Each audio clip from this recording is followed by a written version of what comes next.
The objectives of tonight's webinars are to expand the understanding of managing diversity and relationship dynamics, explore options for responding more effectively to diversity tension, and devise solutions for enhancing cultural competency in the workplace.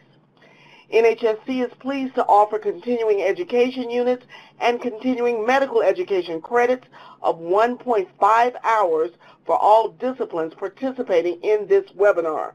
To receive these hours, you must attend the full 1.5-hour session. Throughout the webinar, you will be required to respond to online poll questions to verify your attendance. Once you respond to all polls, your attendance will be noted. At the conclusion of the presentation, the operator will provide instructions on how to submit a question through the conference bridge line. There will also be an evaluation after the question and answer session. We would appreciate it if you took a few minutes to fill it out so we can continue to improve our future sessions. Thank you again for joining the 2012 NHSC webinar series. We hope you find this webinar useful in your daily efforts to provide service in your community. Now please welcome Darrell Butler. Well, thank you, Barbara. Hope everyone is doing well. And welcome to our conference, to our webinar, I should say. I'm going tonight to talk about, as Barbara mentioned, a little thing that I like to call diversity tension. And if you kind of don't know what that means or what that is, allow me to shed a little bit of light on it in terms of put some context around it. It's that feeling of uneasiness that you get because someone that you work with may like to do things a little bit differently from the way you like to do things, or maybe it's a patient or someone that you're caring for that is rubbing you the wrong way every now and then. That one patient that maybe they walk in and like, oh my goodness, not today. And that feeling of tension can come about from a variety of differences, I should say. So that's what we're going to really focus our conversation around today, around this evening, is what is cultural competence? And I know the word is used a lot, the term is used a lot, so we're going to put a nice definition around it that helps everyone to understand what does that thing mean called cultural competence. Well, what are some of the challenges associated with cultural competence? What is that? How are my challenged? How are organizations even challenged? And as we are trying to overcome some of those challenges that inevitably comes with diversity and inclusion, what is my own individual role in creating these challenging situations, and of course then in resolving these difficult, challenging relationships and situations in the workplace context. So we'll try to keep our conversation to the workplace, to your experience of being healthcare providers. But as you'll find out, a lot of the tips and tools that we're going to talk about today, you're probably going to find out is helpful in your personal lives as well. And I may even give some examples from both perspectives to kind of hit home a bit. So let's first and foremost get right into defining what we mean by cultural competence. Like I said, I know the term is used a lot, and there are multiple definitions out there, in fact, on what cultural competence is. What we're going to do is we're going to define it in really two broad perspectives and then break it down into some subcomponents of those perspectives. The first part of cultural competence from our perspective in the innovations, our organization innovations, is that it's about cultural competence is about meeting people where they are. You may have heard this term before, but what that really means is becoming knowledgeable, acceptable, and adaptable of differences.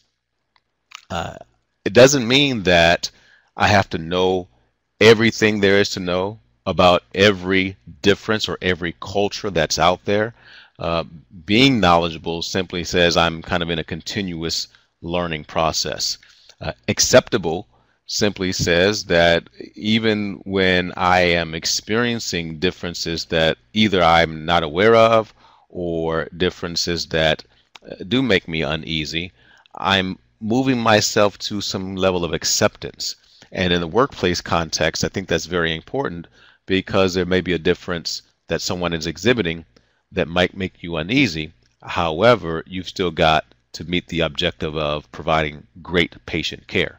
And it's a matter of overcoming that moment of uneasiness so that you can accept what they're bringing to the table, meet them where they are, and meet the objective that you're there to meet. And that's where the adaptable comes in as well, flexing sometimes our own style, not necessarily changing who we are, but simply flexing our style to meet someone else where they are. That's what we mean by meeting them where they are. And just a kind of a broad example of that is I am by nature very task oriented, but it turns out that I end up working with a number of relationship oriented people.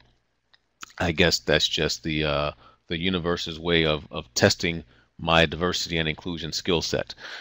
So with that in mind, I like to, get right to the task at hand, and some of my relationship-oriented colleagues would prefer to open up the meeting, open up our time together with a conversation about, what happened over the weekend.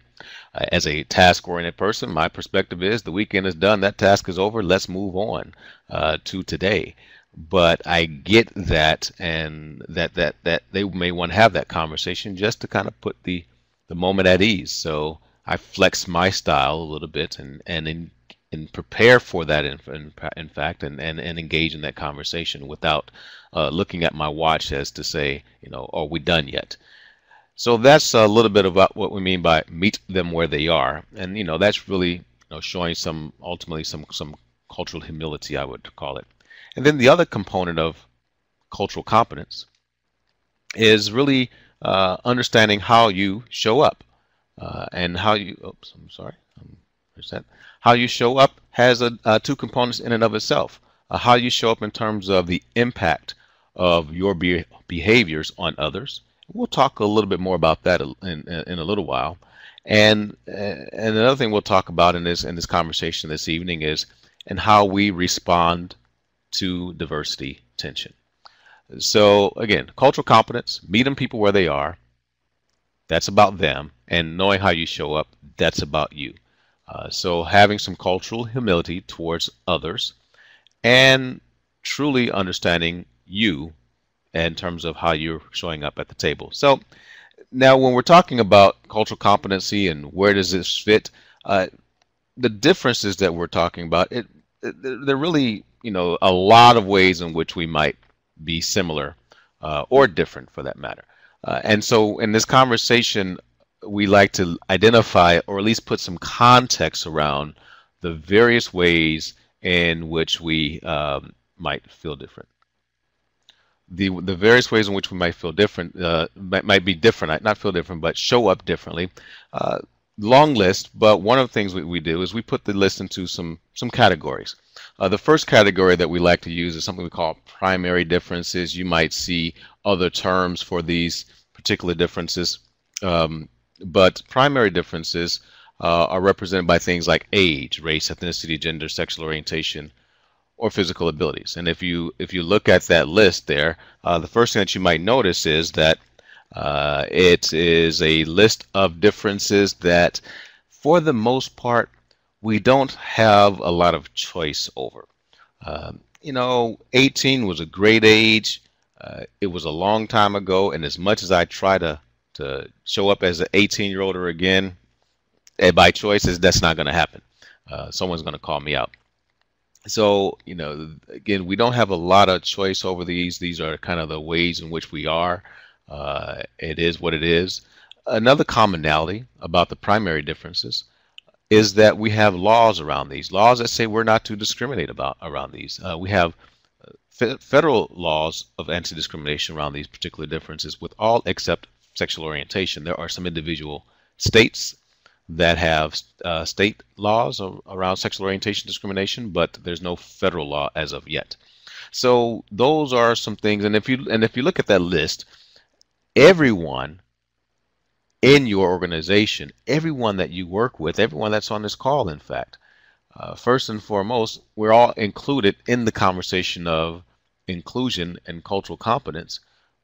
Just looking at this first list of differences. So we all get to become part of the conversation of diversity, so to speak, simply by the primary differences. But there are some ways in which we add breadth and depth to who we are. Those primary differences don't make up all of who we are, and so we look at some additional ways, things that we may not necessarily see when we walk into the room, like many of the primary differences, but nevertheless they're part of who we are, and that makes up what we call secondary dimensions of diversity. Things like religion, spirituality, language, geography, where you live, family status, what I call marital or parental status. I just roll it up into family status, appearance, physical, educational level, work style, personal habits. All these things add breadth and depth to who we are, and we may not again necessarily see them when we walk into the room, but they're part of our makeup. And then there's another segment of our differences, especially in the context of our work experiences. And that's something we call organizational diversity. Sometimes we may call it systems diversity. It's really about how we are functioning and operating inside of the organizations in which we operate. Either different departments, or my role in the organization, the function that I have. If there are unions, union environments typically will, we see some differences there. Seniority in the workplace, work experience, different locations. Sometimes if there is a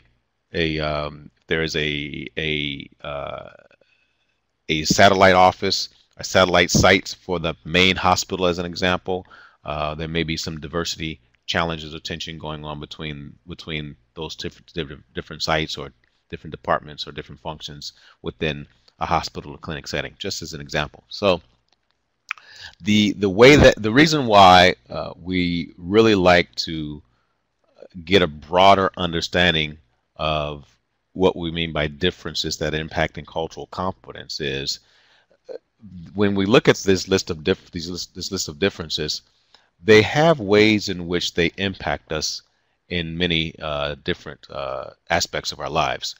Sometimes we like to use the term core identity, the ways in which I show up, the ways in which I see myself I see the world through my lenses, so to speak.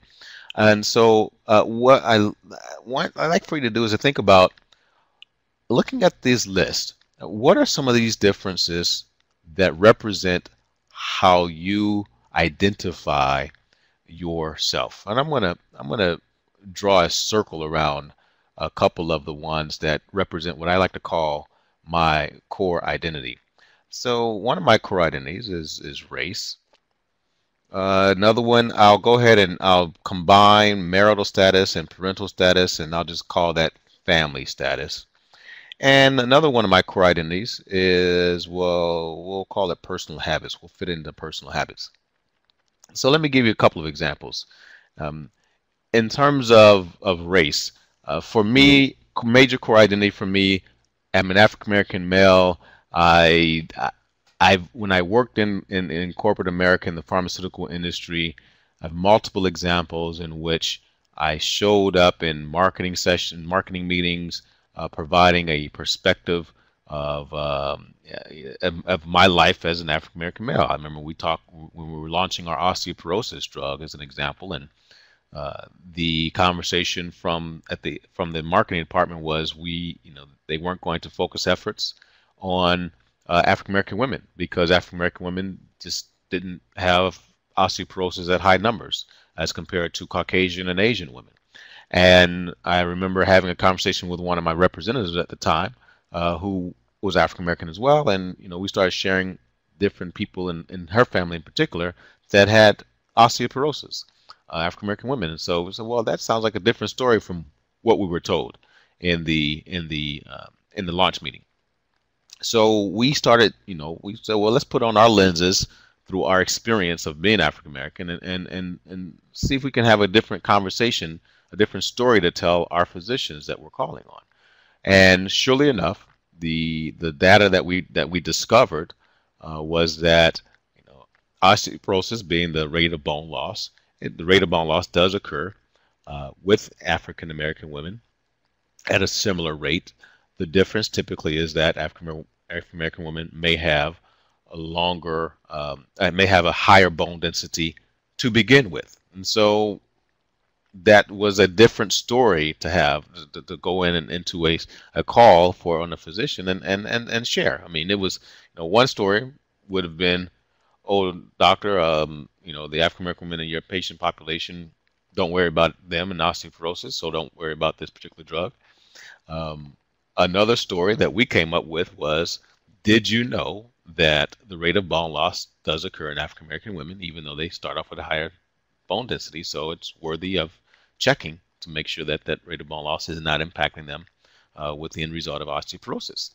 Two different stories came up because we showed up with our core identity and put those lenses of being African American in the business setting on that business decision and got different outcomes. So that's just one example of how, in fact, regardless of what others might think, our own individual core identities will have an impact or can have an impact on our work experiences. Now, that's one example. Again, what I if you have a piece of paper, if you've already downloaded the handout, you'll see a section there that give you an opportunity to write down or circle even some of the differences that represent your own core identity. I think it's a great exercise just to kind of get a feel and understanding of how you are showing up in the lenses that you're using. So if core identities are, I would say, the things that make me tick, so to speak. There's another way in which we like to use this list, and that is to help us understand the differences that are creating a little bit of tension for us on a regular basis. We call those tension dimensions. And with tension dimensions, I'm going to show, let me see here. I'm going to change my color and I'm going to do a check mark for a few tension dimensions of mine. Let's see, tension dimension one is, oops, personal habit. That was a little raggedy there. There we go. So personal habits, tension dimension, one of them that's not on here probably is, it's not on here, but smoker, non-smoker, that's a big one for me. And I would say geographic, but part of that is just the travel piece for me. Now, personal habits. Why is that a tension dimension for me? Just showing you an example, and then you can identify your own tension dimensions. Tension dimension for me, personal habit, as you notice, is also one of my core identities. And then the part of my life I'm talking about there is my vegan diet. I'm a vegan by diet, not by lifestyle, but by diet. And at least three times a day, I'm trying to figure out what I'm going to eat and where I'm going to go. And then when it comes to eating with colleagues, if we're going to have a staff meeting together or dinner meeting or what have you, I'm bringing that decision-making process to the table. And so I get, these moments where people say, whoa, here comes the vegan. We got to have dinner with the vegan. We got to have lunch with the vegan. Oh my goodness. I don't know if they say it, but they at least sometimes will show it in their own behaviors. And then for me as well, I'm trying to find a mainstream place that we can all eat, but where I'm going to get more than just an iceberg lettuce salad or or some steamed tasteless vegetables and rice. But if I go to a vegan or veggie restaurant, I know I'm going to get a more healthier and heartier meal than I would getting pasta primavera.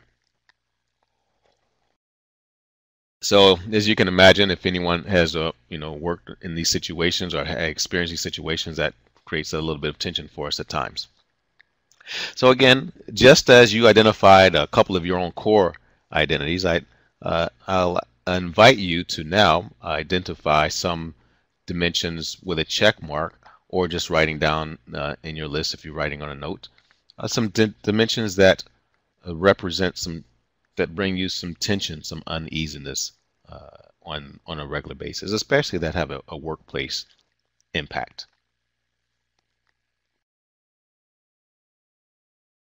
Give you a few minutes to jot those down. And we will come back to what you've listed in a moment there. And while you're working on that, let me give you a couple of other scenarios that we've heard, just to really kind of hone in on how these dimensions and cultural competency can have a absolute impact on our work experiences. So these are a couple of scenarios that we've heard about. One of them was patients in a predominantly Asian community. Their follow-up appointments were, set by the receptionist. Patients would say, "Yes, I can make it," and make the dates, and but would often not show up for the dates.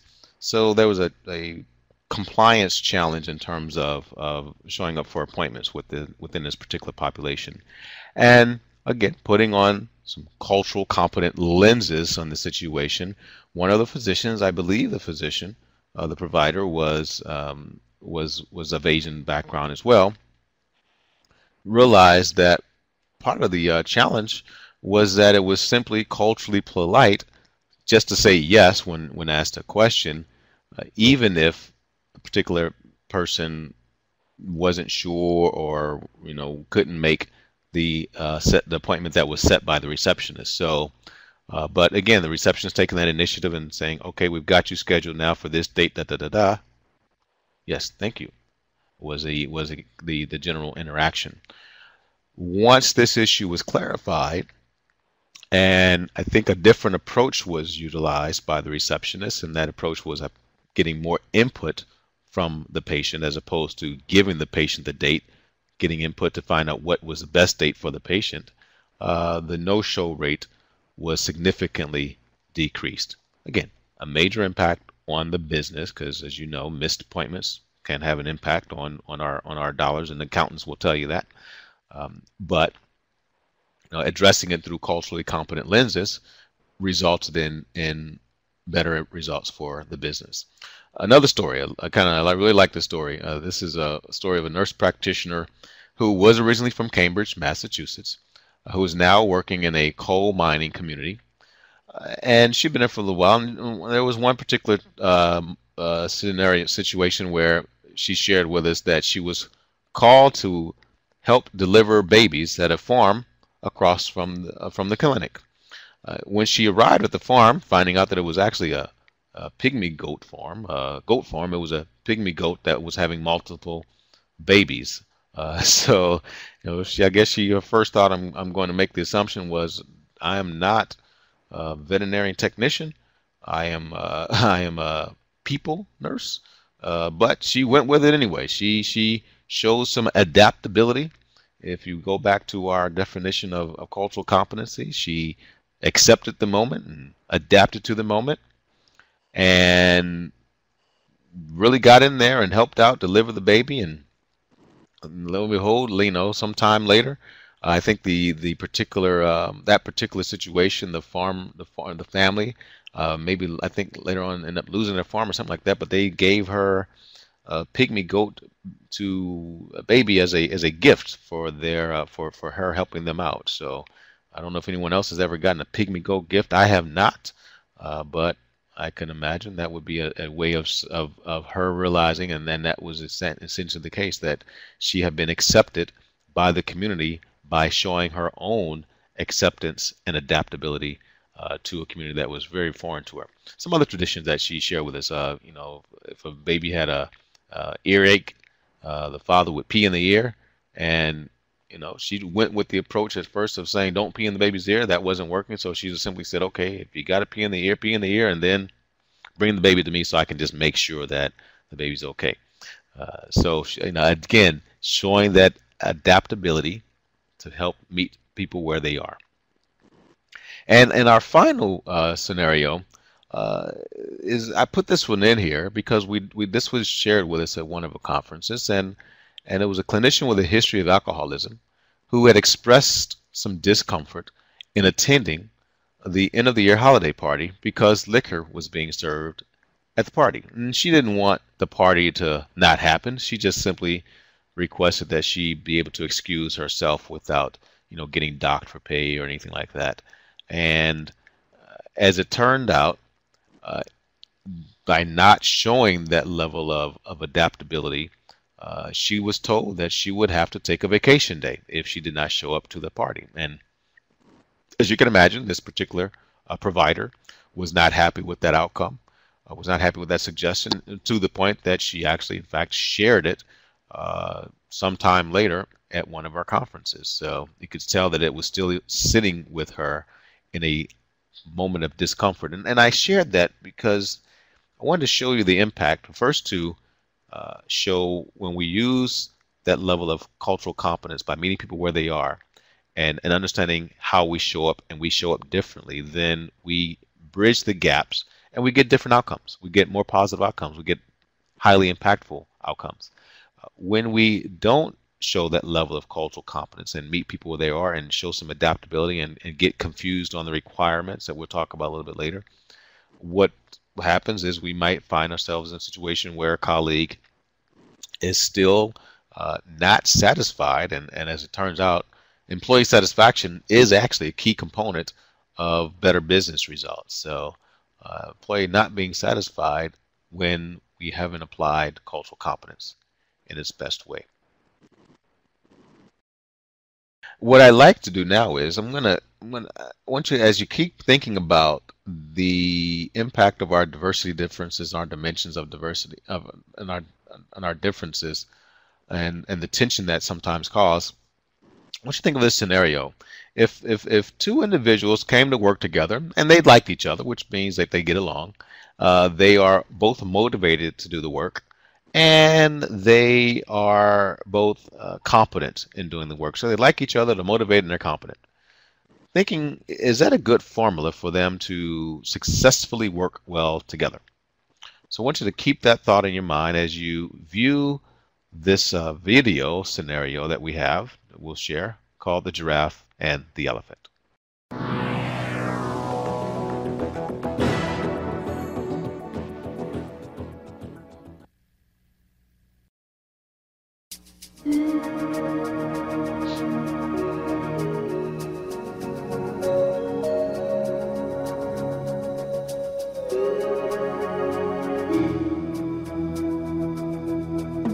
In a small community, a giraffe designed and built a new and exquisite home, especially for his family's needs.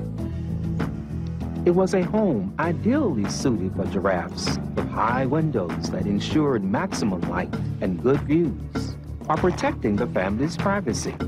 It had magnificent soaring ceilings, tall, stately doorways, and elegant, narrow hallways that saved valuable space without compromising convenience. The home was so wonderful, it even won the National Giraffe Home of the Year award. The giraffe enjoyed the home and went as far as to move his prestigious woodworking business into the home's spacious basement. Of course, the giraffe would settle for nothing less than a state-of-the-art workshop. So remarkable and advanced was the equipment in this shop, and so skilled a craftsman was the giraffe, that the giraffe's business quickly became the talk of the woodworking industry. Oh, he's the best. No, I taught him everything he knows about that. Unfortunately, the giraffe's growing popularity began to take its toll, and it became very difficult to keep up with mounting orders.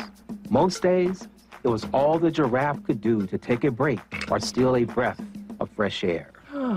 I'll never get all this work done on time. I could lose clients. But it was during one brief break that the giraffe happened to notice another well-known craftsman strolling down the street. I know that elephant. We worked together building a play area for the elementary school last year. He's smart, organized, and an excellent woodworker. I wonder if the elephant would work with me. I need somebody to help me, someone skilled that I can depend on. Hello, elephant. Good day to you. If you have some time, would you like to come in? There's something I'd like to discuss. Well, yes, it would be my pleasure, Giraffe. The elephant was delighted with the invitation. He had enjoyed working with the giraffe in the past, had heard of Giraffe's wood shop, and liked the idea of getting to know the giraffe better. Well, come in. Come in. Well, thank you. I've always wanted to see your home and workshop. But when the elephant tried to enter, he immediately encountered a problem. This doorway, the doorway's a bit,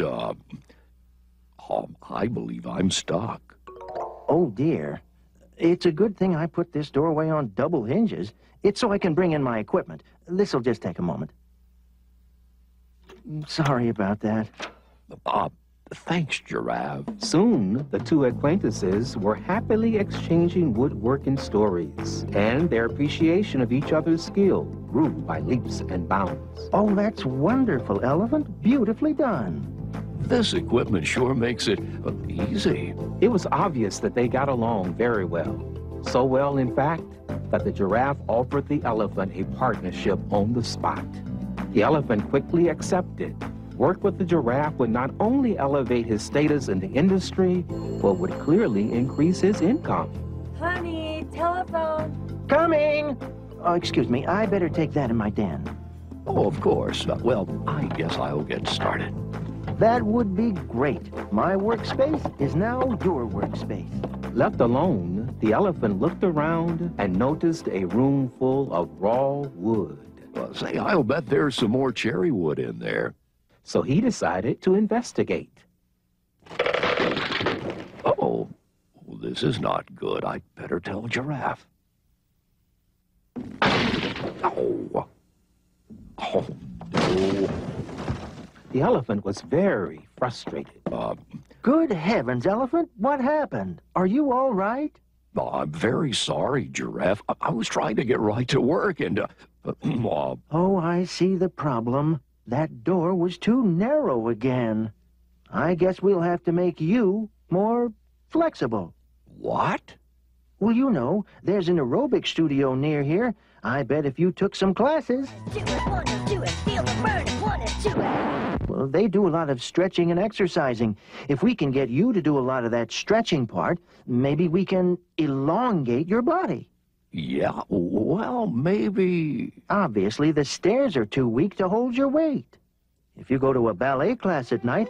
Now up on those toes like a butterfly. Up, up. I'm sure we could get you lighter on your feet. But Giraffe... Then you'll be able to walk right up those steps. Oh, I know you like the classes because I like you and really need you here. The elephant thought long and hard before answering. You know, Giraffe, well, I was looking forward to being here, and I want to work with you, but, well, to tell you the truth, I don't think a giraffe house is ever going to work for an elephant. The giraffe and elephant faced some intriguing diversity questions. Is this relationship worth pursuing? If so, what are the implications? Could the giraffe have been better prepared when he opened his door to the elephant? Were the elephant's expectations realistic? Why did the giraffe focus only on changing the elephant? Should the elephant go to aerobics class? Ballet class? Complex issues with no easy answers. Yet each must decide how to respond. How would you respond? All right, thank you for watching that. As you see, the giraffe and elephant, if you think back to those three questions that I was asking earlier, if they liked each other, were they motivated, and were they both competent? The response is yes, they liked each other. They were motivated. They were competent. Were they productive in working together? No. So it sounds like that formula of liking each other, motivated, and being competent is a great formula to work well together. As it turns out, when we have mismanagement, I would call it, of differences, when we're not showing the level of cultural competency that we have available to us, we can, even in the best case scenario of liking each other, being motivated, and having competency, we can find ourselves in a diversely tense situation that creates barriers for us to be able to work well together. So let's examine it a little bit further using the analogy of the giraffe and elephant. The first thing is to better understand the roles that we play when we're in the role of a giraffe or when we're in the role of an elephant. And from what we gained from this video scenario here, I would suggest that being in the role of a giraffe is when you know your expectations of working with someone is that they're going to fit into your world and make things more comfortable for you, or fit into your comfort zone to make it easier for you. Now, the giraffe didn't have bad intentions when he invited the elephant in. In fact, he had every good intention of bringing the elephant in and having a good conversation with him to see if they could work together. And the the initial part was, yeah, let's get this partnership. The challenging part was the impact of his behaviors when it came time to address the differences in the elephant and how to manage the differences. The giraffe's suggestion was simply that the elephant become more giraffe-like. And if you can, I'm sure you can imagine when someone says, "Hey, just be like me to make this thing work better for me," that can create some tension for us. So that's when, if you find yourself saying, "Be like me to make this thing more easier for me," that may be an indication that you are playing out a giraffe moment.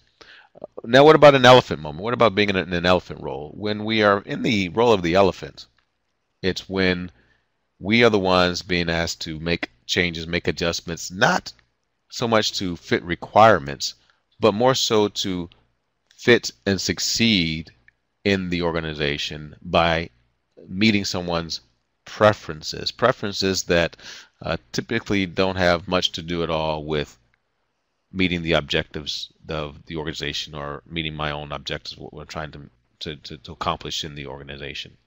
So, as an example, in a giraffe and elephant scenario, aerobics and ballet, as suggested by the giraffe for the elephant to change, aerobics and ballet, those were not solutions that would have those were not solutions to get more wood. The objective was to get to the wood so that the elephant could show his full potential and do his job.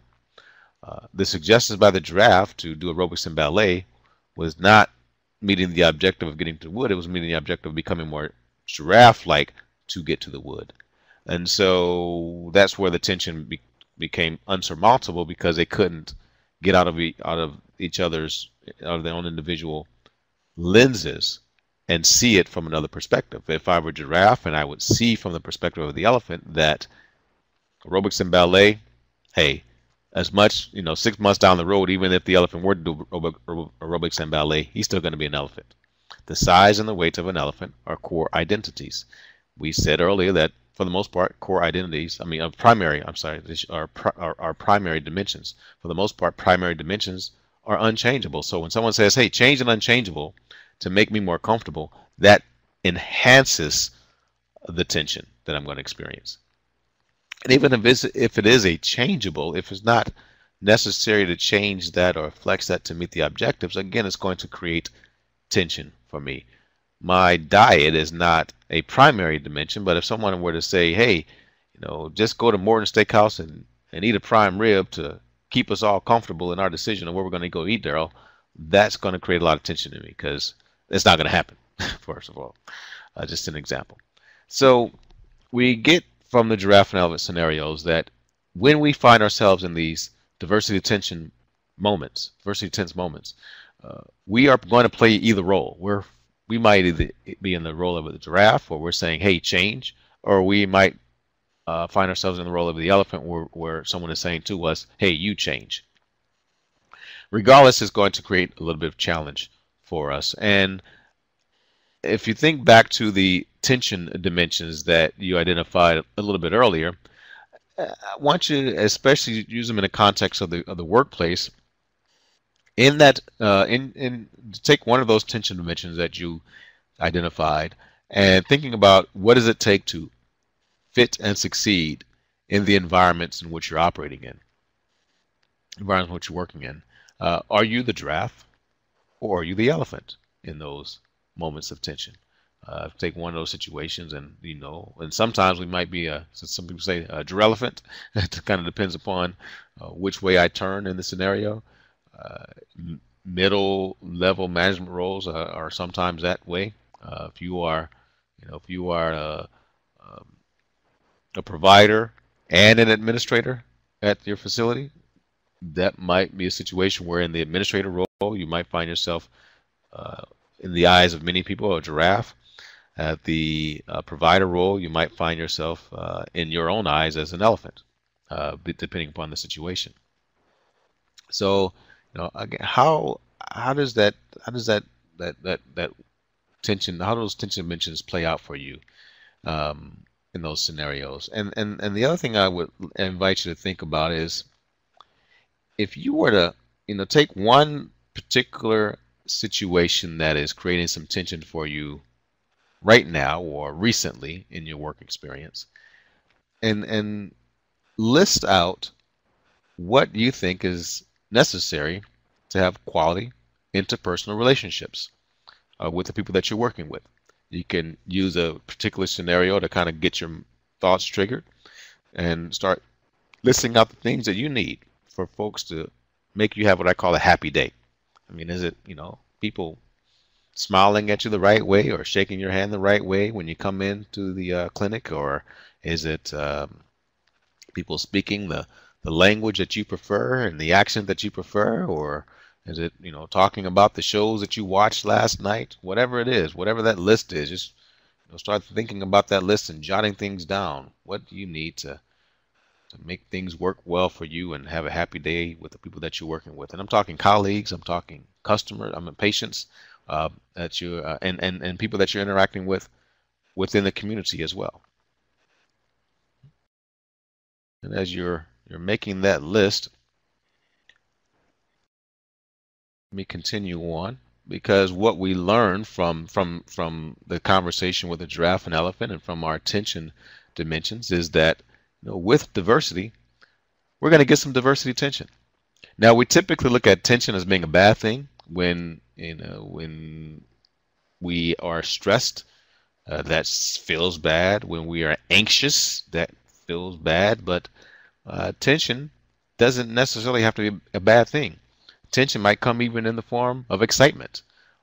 Excitement doesn't necessarily have to be a bad thing. I mean, if anyone, as an example, likes roller coasters, I love roller coasters. That that's a level of excitement that is great for me, but it's also tense for me. That the bigger that first hill, as we're going up that hill, the more tense. But at the end of that big first hill, for a person like me who likes roller coasters, the bigger the hill, the better the ride. But I was tense in the moment. For someone like my wife, who doesn't like roller coasters, doesn't even like to watch me and my little daughter on a roller coaster, she doesn't even want to watch us. She's like, oh, no, not at all. She wouldn't even get on a baby roller coaster when we were just at Disney on Sunday. So, for her, that's a bad thing. So I'm pointing this out because we want to stop looking at tension in and of itself as being a bad or a negative thing, especially when it comes to experiencing diversity tension. Because when we're experiencing diversity tension, we tend to want to run away from situations. We tend to want to maybe move that person to another department, to get them away from me, but put them on someone else. Hey, I've got just the person for you. He's great, kind of thing. I'm going to suggest that instead of running away from tension, we become more skilled at responding to diversity tension. And that is that second component of cultural competency, of knowing how you show up. How do I respond to diversity tension? So let's talk a little bit more about that, give you some tips, and then we'll get some questions going on how you can apply some of these tips to your own work experiences. So the reality is that we do sign up for tension by the mere fact that we decide we are going to work with somebody. We decided we're going to interact with someone. By default, that means we're going to experience differences because there's no one out there that's exactly like you. So the question is, again, how well are you going to manage the differences that you experience? One way that this shows up is, as we see in the giraffe and elephant, as we see in our own diversity situations, oftentimes we have this intent and impact gap. The giraffe had great intentions that we talked about, but the impact of his behaviors on the elephant, not so great. So intent and impact, if I'm the doer of the deed or the sender of information, the thing that I absolutely know for sure of these two elements is intent. I can make assumptions on impact, but what I absolutely know for sure as a sender is intent. The receiver absolutely knows for sure impact.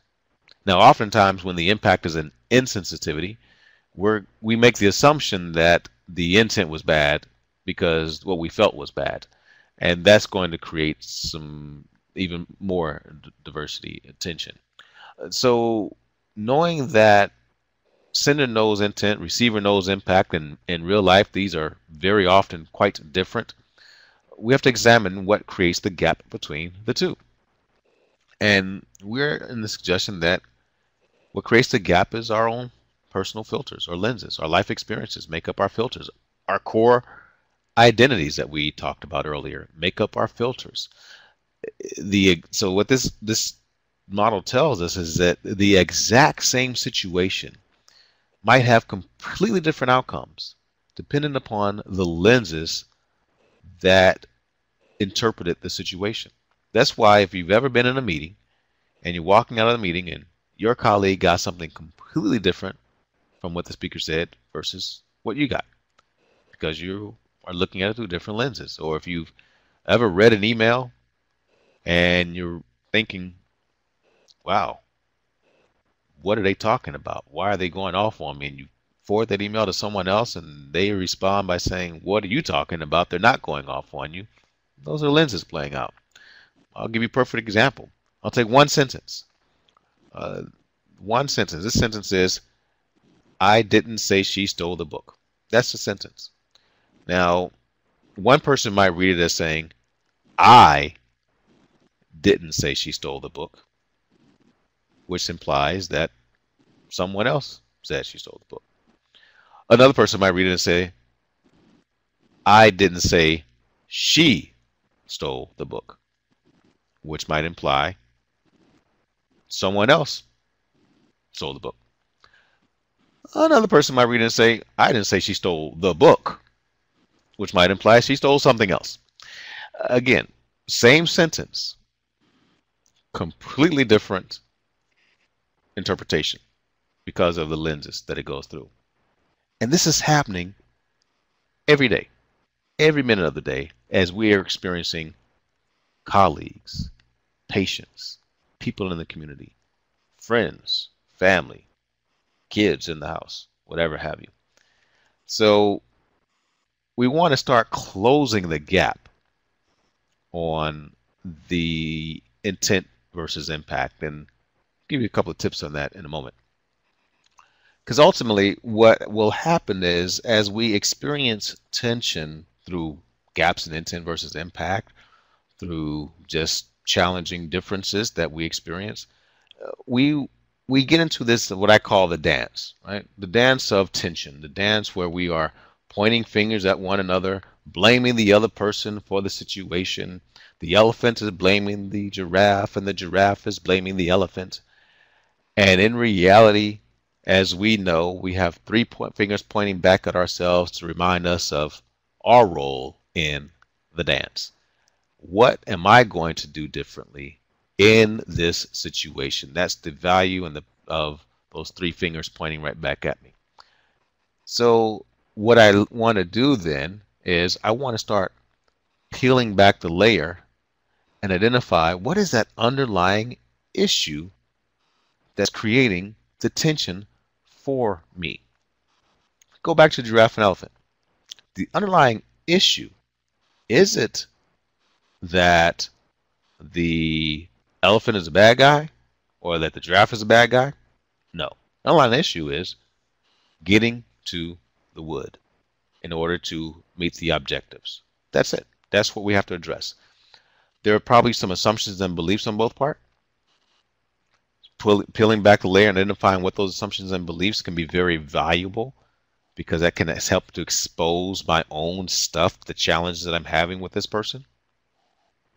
So what we want to do then is, as we peel back the layers and start to identify what the real deal is, that helps us to choose a different dance. And the reason I like to use the dance analogy is, if you've ever dancing with someone and they're stepping all on your toes and you don't like the way that they're dancing, maybe, whatever it is, however they're dancing, you could either keep dancing with them, keep getting frustrated, or you could simply dance differently. And they may follow or they may not. But you're going to control the situation from your perspective. It's kind of like if you are on the phone with someone and they're screaming and yelling and hollering at you. Ever gonna try this one? Just put the phone down. Right? You no longer have to engage in that screaming, hollering, and yelling. Just put the phone down, and then you pick it up every now and then and see if they're still yelling. And of course, if you haven't responded in a while, they're going to stop screaming and yelling because you've chosen a different dance, regardless of what they've done. And that's the beauty of this concept is I can, any point in time, I can stop pointing my finger and blaming you and choose my role and my understanding and my accountability in this conflict situation. So let's look at some tips to do that. First and foremost, realize that with differences, we get diversity tension. It is what it is, right? Now, we also know that tension is not a bad thing. So it's not so much the diversity tension that's creating the challenge. It's our response to the tension that creates the outcome. If you want a different outcome, it's about choosing a different dance. And part of choosing a different dance is differentiating between one's intention and the impact on me in our relationship interactions. And both sender and receiver can, in fact, help to close the gap between intent and impact. The sender can close the gap by simply checking in on the receipt of what you delivered and learning the receiver's come from. What do I mean by that? If I'm speaking at a meeting, or if I'm running the meeting, and I start to see people, do some reaction like, "Oh my gosh, what is this guy doing?" Even nonverbal clues, hand over the head, or talking to another neighbor sitting next to them, like, "You believe what he just said?" If I see that behavior going on, that's my opportunity to stop the process, stop the conversation, and just check in and simply say, I call it a woo-woo moment. We'll say, "Woo-woo, obviously I've said something that had a bad impact. Please let me clarify," or "What did you get from what I said?" and then providing some clarification. Available to us. Some of us may do it already. Some of us may do it regularly. Many of us probably don't do it enough. The other the other way that we close the gap is from the receiver's end. The receiver can close the gap by simply when the impact is an insensitivity. I kind of lead in with this one mantra that my mentor told me years ago in this work, and that is, consider the possibility that most insensitivities are unintentional. So as a receiver, that's kind of what I go by in life. And I just earlier today, doing some volunteer work out in the community, trying to manage the differences in a situation. Both individuals were in that situation. Both individuals had completely different perspectives on what went down in the situation. And my main way of facilitating that conversation was talking intent and impact. Sharing with the doer of the deed, I get your intention, but your potential impact was this. And kind of, because I understand that it's not the bad impact was your intention, and I'm leading through that to have that conversation. So if I lead in with what I felt, that insensitivity that I felt was intended, I will not have the conversation to close the gap with a colleague. If I lead in with that insensitivity that I felt was not intentional, that will lead me to get more information. And that's really what this is all about. Sender closing the gap by getting more data, understanding how the person that I'm talking to or interacting with a lot of times needs to receive it. That is closing the gap. Receiver closing the gap by considering the possibility that most sensitivity unintentional. That is, again, getting more information. So both are trying to get more information in our lenses, in our to help us decrease the challenge decrease the gap between intent and impact. Remember, we said that regardless of what the other person does, I can stop pointing my finger. Of course, if both stop pointing their fingers and we, come together like this as opposed to like this, come together and hand in hand as opposed to fist, we have an opportunity to really address diversity attention and respond to it in a more productive manner. It requires some what we call diversity maturity. As Dr. Robin, who used to be way years ago, used to be on Oprah, she liked to say, we need to show up as a grown-up. And I love that term, showing up as a grown-up, to remind us to show some diversity attention in choosing that different dance. A couple more things to consider. Most conflict that we are experiencing is a result of some expectation that someone did not meet. And most of us, if we go back to that list that I suggested that you come up with, the things that you need to have your happy day, well, that's the list that we're walking around with on a daily basis. And we're holding people to that list. The challenge is, the longer that list is, the fewer people we're going to be happy with, because no one's going to meet our very long list. I like to call it, I equate it to what I call the choice of being single. When I was in between marriages, I had a long list of what my mate needed to meet in order for me to be happy.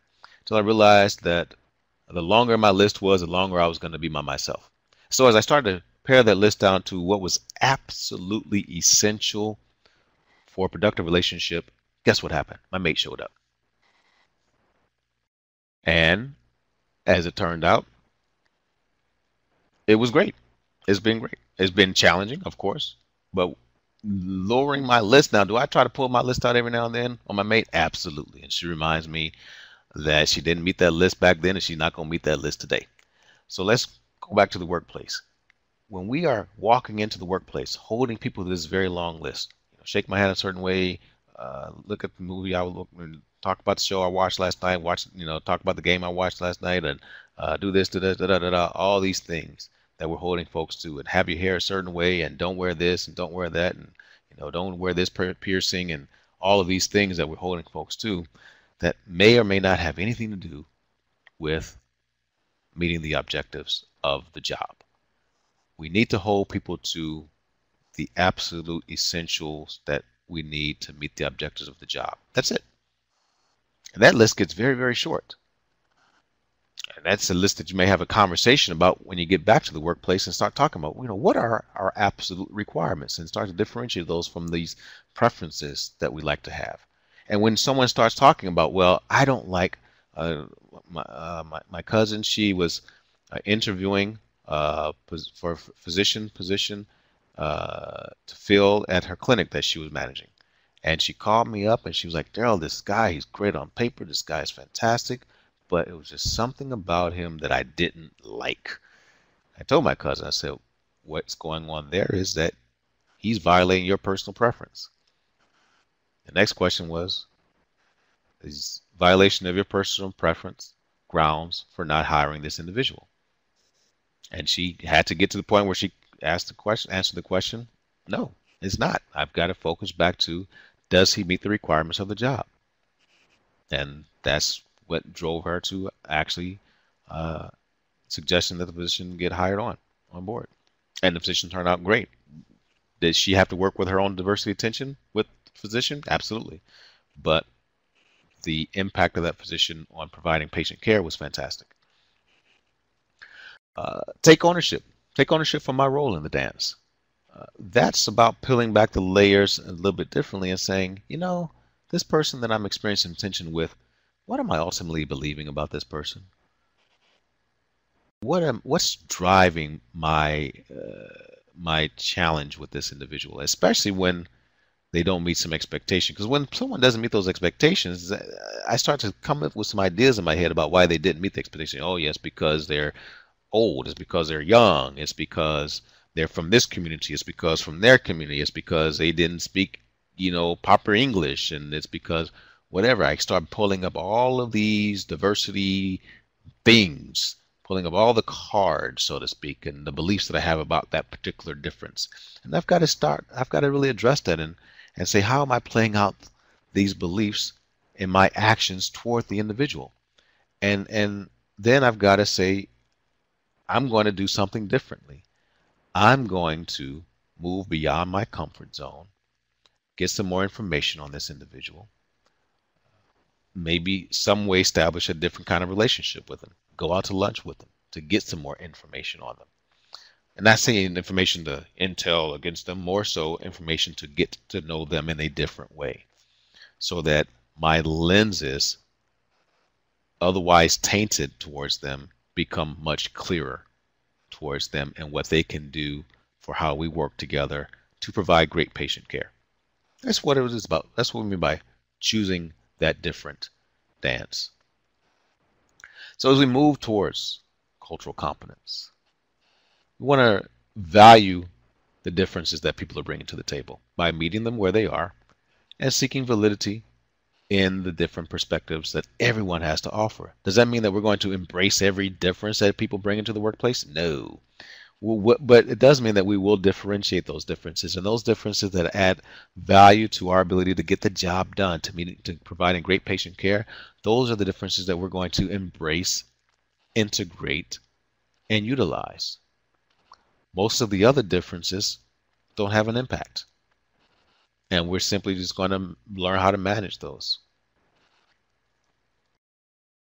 Understand how we show up, and understand and challenge my beliefs and assumptions and expectations when I find myself in conflict with someone or with some diversity tension with someone in the workplace. So value and understand with compassion. That's about listening with the willingness to be influenced. If I'm going to engage in a conversation to help close the gap between intent and impact, as an example, I need to show up with the ability to be influenced by the information that my colleague is going to share, that patient is going to share.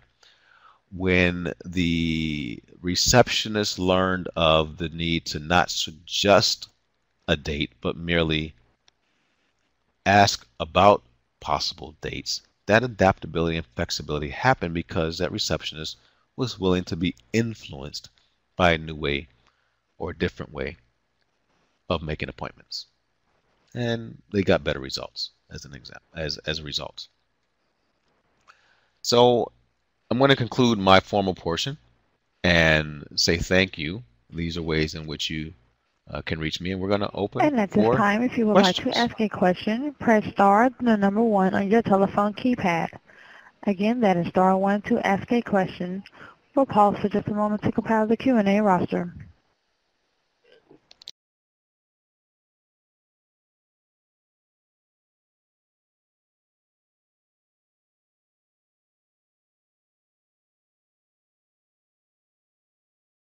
And there are no questions at this time.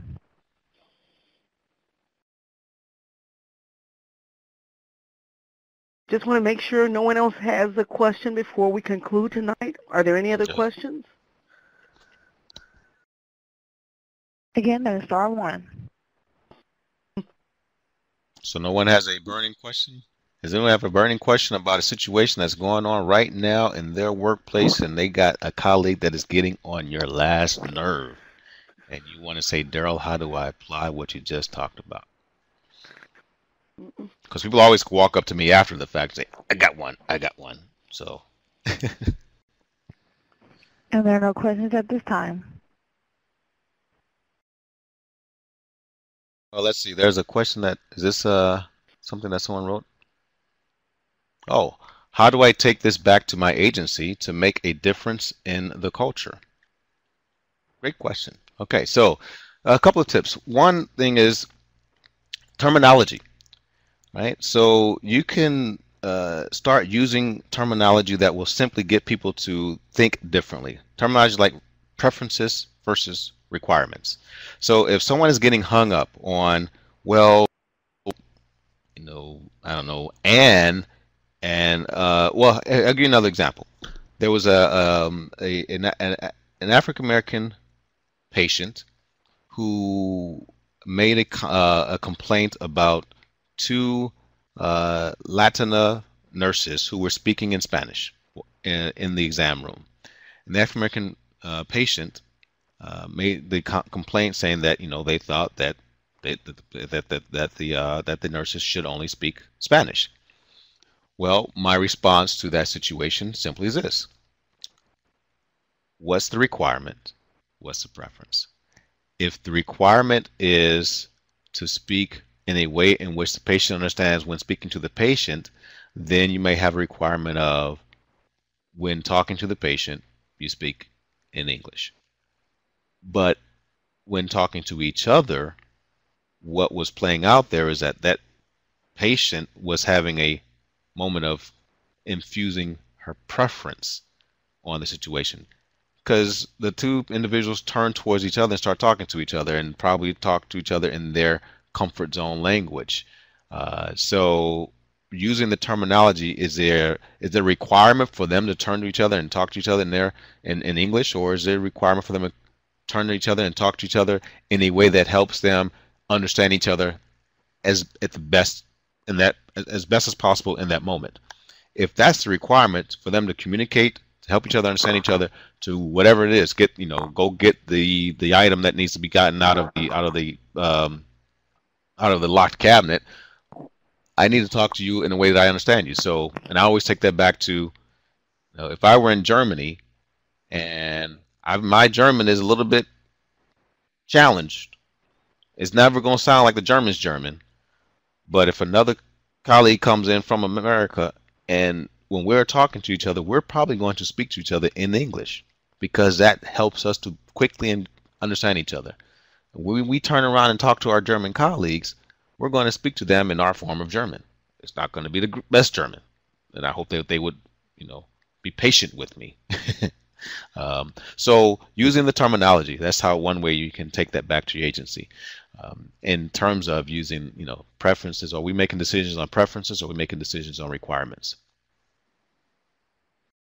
I hope that helps. All right, we have another question from Lisa, and this is, let's see, I work in an environment where there is a great deal of ethnocentrism. All undesirable behavior, problems, rudeness, unfairness is attributed to historical trauma. This is very stressful and makes it almost impossible to make changes in the environment. Do you have any suggestions? I try to be tolerant, patient, and understanding, but it is really getting to me. Great. All right. So, I'm going to make the assumption that by ethnocentrism, you're simply saying that, my ethnicity is better than your ethnicity, and that kind of thing, and all the tension that comes with ethnocentrism. And the challenge is, it sounds like there's some historical challenge associated with that. My suggestion in these types of environments is focusing again on goals and getting people to understand that there may be an opportunity in this environment to get an understanding of differences, cultural differences. That might just come about by having some activities that help us to gain more awareness of the value of the different ethnic cultures that are in your work environment. Because sometimes, that whole "I'm better than you are" kind of thing is playing out because someone has felt slighted in the past through slighted of their culture. So when environments give people an opportunity to celebrate their cultures, and across the board in a very inclusive way, sometimes that eases the tension of, I don't get to celebrate my culture in this environment, and you provide a platform to celebrate cultures. to get us to better understand each other and get to an environment where then we can work better together. What you don't want to do, though, is you don't want celebration of cultures to become the diversity strategy for the environment. Celebrating of cultures is part of diversity strategy, and that's the understanding differences part, but there's also the work environment differences part. So if we take giraffe and elephant as an example, I would say that, giraffe and elephant having a cultural celebration moment or a cultural awareness moment of, hey giraffe, I'm an elephant, aerobics and ballet, not going to make me any smaller, not going to make me lighter on my feet. Let me explain that to you, da da da, whatever have you. That's that part of, but ultimately they had to get to creating an environment where both could fit and succeed. So talking about and understanding each other's differences is a part of it. Making some adjustments to the house is another part of it, which means we have to start looking at what are our policies and practices inside of the organization that are making people tense and getting in the way of us more effectively working together in the giraffe and elephant scenario to get to the woods. So in this case, they were going to ultimately need to widen some doorways and reinforce some stairways so that we not only fit in the door, but actually succeed in the hallways. And that's what you ultimately want to do in that environment. And you're going to have to probably find an advocate that will that's going to be willing to make some of those adjustments. I don't know if that. Do you have any hopefully other that helped, questions? Lisa. And then no questions over the phone lines.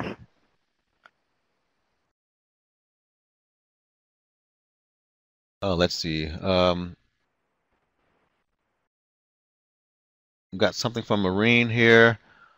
A relatively new tension that seems to have been introduced is with the implementation of EHRs with older physicians who do not type well, are not used to looking things up on the internet, and now having to be more actively involved in billing and coding. What insights can you provide? Yeah, so that's where adaptability and acceptance comes in terms of those older physicians. I don't know. When I'm with clients, I simply say this: the ship is moving in a different sail, or the train has left the station. If you want to get on the train, this is the train of technology at this point. Organizations are on a train of technology. If you want to stay on the train, you're going to have to become accepting and adaptable to the new ways of doing things. The flip side of that, though, is that the organizations, again, have to provide the support for those folks who need to make some change and need to change well outside of their comfort zone. So you've got to have the support there from the organizational standpoint, and you've got to have the motivation from somewhere to flex your adaptability and acceptance for this new way of doing things. But bottom line is, the train has left the station. Are you going to hop on that train of technology or not? That's the new requirement, and that's one of the challenges. Because some of those physicians might say, this is not the environment that I signed up for. The challenge there is that in most of our environments, the requirements will change, and so using this technology has changed the requirement, and they're not comfortable with that, and I get that. Okay, are there any other questions?